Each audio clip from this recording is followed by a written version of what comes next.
નમસ્કાર વિદ્યાર્થી મિત્રો, નોલેજ પાવર શૈલેષ યુટ્યુબ ચેનલમાં આપનું હાર્દિક સ્વાગત છે। આજે આપણે સ્વ-અધ્યયન પોથીના પર્યાવરણ આસપાસ વિષયમાં એકમ 21 જગત મારા ઘરમાં નું સ્વાધ્યાય કાર્ય કરીશું। પ્રશ્ન 1, શું તમારા ઘરમાં ટીવી જોવા માટે ઝઘડો થાય છે? કારણ જણાવો। જવાબ: ના, જ્યારે પપ્પા ટીવી જોતા હોય ત્યારે હું ભણવા બેસું છું અને જ્યારે બીજા લોકો ટીવી ના જોતા હોય તેવા સમયે હું ટીવી જોવા બેસું છું। ઘણીવાર બધા સાથે બેસીને ટીવી જોઈએ છીએ। પ્રશ્ન 2, તમારા ઘરમાં એક સાથે બેસીને જોવાતા ટીવી કાર્યક્રમમાં કયા કયા છે? જવાબ: મારા ઘરે અમે રામાયણ, મહાભારત, સમાચાર, તારક મહેતા કા ઉલ્ટા ચશ્મા અને સામાજિક મૂવી સાથે બેસીને જોઈએ છીએ। વિદ્યાર્થી મિત્રો, આ પ્રશ્નોના જવાબમાં તમે તમારી સમજ મુજબ જવાબ લખી શકો છો। પ્રશ્ન 3, ઘરમાં કઈ કઈ બાબતે સ્વચ્છતા રાખવી જોઈએ, શા માટે? જવાબ: ઘરમાં રસોડાની સ્વચ્છતા, પાણી પીવાના વાસણો, પાણી પીવાનું માટલું, બાથરૂમ, બેઠક રૂમ વગેરેની સ્વચ્છતા જાળવવાથી ગંદકી ફેલાતી નથી, બીમારીથી બચી શકાય છે અને આરોગ્ય સારું રહે છે। પ્રશ્ન 4, શાળામાં કઈ કઈ બાબતે સ્વચ્છતા રાખવી જોઈએ? જવાબ: શાળામાં વર્ગખંડની સફાઈ, મેદાનની સફાઈ, શૌચાલયની સફાઈ, મધ્યાહન ભોજનખંડની સફાઈ, બાળકોના હાથ પગ નખની સફાઈ અને પીવાના પાણીની સ્વચ્છતા રાખવી જોઈએ। પ્રશ્ન 5, ટીવી જોવા સિવાય તમે નવરાશના સમયમાં શું શું કરો છો? જવાબ: ટીવી જોવા સિવાય નવરાશના સમયમાં અમે મોબાઈલનો ઉપયોગ કરીએ છીએ, ઘરમાં કે ઘરની બહાર મિત્રો સાથે રમત રમીએ છીએ। પ્રશ્ન 6, તમારા ઘરમાં કઈ બાબતમાં તમને પૂછીને અને કઈ બાબતોમાં પૂછ્યા વગર નિર્ણયો લેવામાં આવે છે? જવાબ: અમારા ઘરમાં અમારા માટેની બાબતોમાં અમને પૂછવામાં આવે છે અને બીજી બાબતોમાં અમને પૂછ્યા વગર નિર્ણયો લેવામાં આવે છે। પ્રશ્ન 7, કયા કયા કારણથી કોઈ ઘરમાં બધા વારંવાર બીમાર પડતા હોય છે?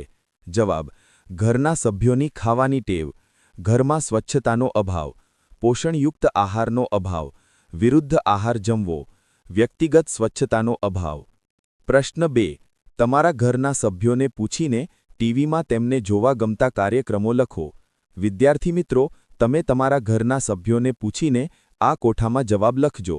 અહીંયા ઉદાહરણ રૂપ આપણે જોઈએ તો દાદા દાદી તેમને પસંદ હોય તેવા કાર્યક્રમમાં ધાર્મિક સિરિયલ, પપ્પા તેમની પસંદગીનો કાર્યક્રમ ક્રિકેટ મેચ અને સમાચાર, મમ્મી તેમની પસંદનો કાર્યક્રમ રસોઈ શો, મોટી બહેન તેને પસંદ છે ડાન્સ શો, ભાઈ તેને પસંદ છે કોમેડી શો અને ક્રિકેટ મેચ, ઘરમાં કાકા છે તેમને પસંદ છે હિન્દી મૂવી જોવી। પ્રશ્ન 3, કોષ્ટકની વિગતો પૂર્ણ કરો। તમારા માતા કરતા હોય તેવા કામની યાદી અહીંયા લખવાની છે, તો આપણે લખીશું ઘરની સફાઈ, પોતું મારવું, જમવા બનાવવું, કપડાં ધોવા અને વાસણ ધોવા વગેરે કામ તમે અહીંયા લખી શકો છો। તમારા પિતા કરતા હોય તેવા કામ દાખલા તરીકે ખેતીકામ, ગાયો ભેંસોને સાચવવી, બજારમાંથી વસ્તુ લાવવી અને ઘરકામમાં મદદ કરવી। બધા જ સભ્યો સાથે મળીને કરતા હોય તેવા કામ ખેતીકામ, ગાયો ભેંસોને સાચવવી, ઘરકામમાં મદદ કરવી વગેરે। પ્રશ્ન 4, નીચેની પરિસ્થિતિમાં તમે શું કરશો? તમને ઘરનું કોઈ કામ સોંપવામાં આવે અને તમે એ કામ કરવાનું ભૂલી જાઓ ત્યારે? મને ઘરનું કામ સોંપવામાં આવી અને હું ભૂલી જાઉં તો પહેલાં માફી માંગું અને પછી તે કામ કરું। તમે બધા કરો છો ને? ઓકે। પ્રશ્ન 2, તમારા ઘરના બધા સભ્યો બહાર ગયા હોય અને તમારે ઘરે રહીને તમારી નાની બહેનનું ધ્યાન રાખવાનું હોય ત્યારે?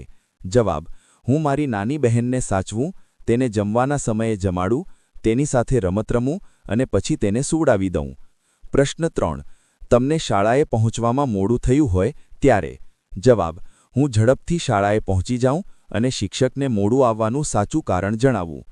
પ્રશ્ન 4, તમે ખરીદેલી વસ્તુના બદલામાં વેપારી ભૂલથી ઓછા પૈસા લે ત્યારે?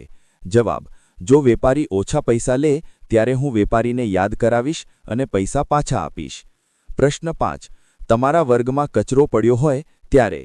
જવાબ: વર્ગમાં કચરો પડ્યો હોય ત્યારે હું સાવરણી લઈ કચરો વારું અને કચરાપેટીમાં કચરો નાખું। પ્રશ્ન 6, તમને કોઈનું અડકવું પસંદ ન પડ્યું હોય ત્યારે? જવાબ: મને કોઈનું અડકવું પસંદ ન પડ્યું હોય ત્યારે હું તેને દૂર હટો તેમ કહીશ। હું તેનાથી તરત જ દૂર ખસી જઈશ. વિદ્યાર્થી મિત્રો, તમને મારો આ વિડિયો પસંદ આવ્યો હોય તો વિડિયોને લાઇક આપવાનું ભૂલશો નહીં અને ચેનલને જો સબસ્ક્રાઇબ ના કરી હોય તો આજે જ કરી લેજો. ફરી મળીશું આવા જ નવા વિડિયો સાથે. જય હિન્દ.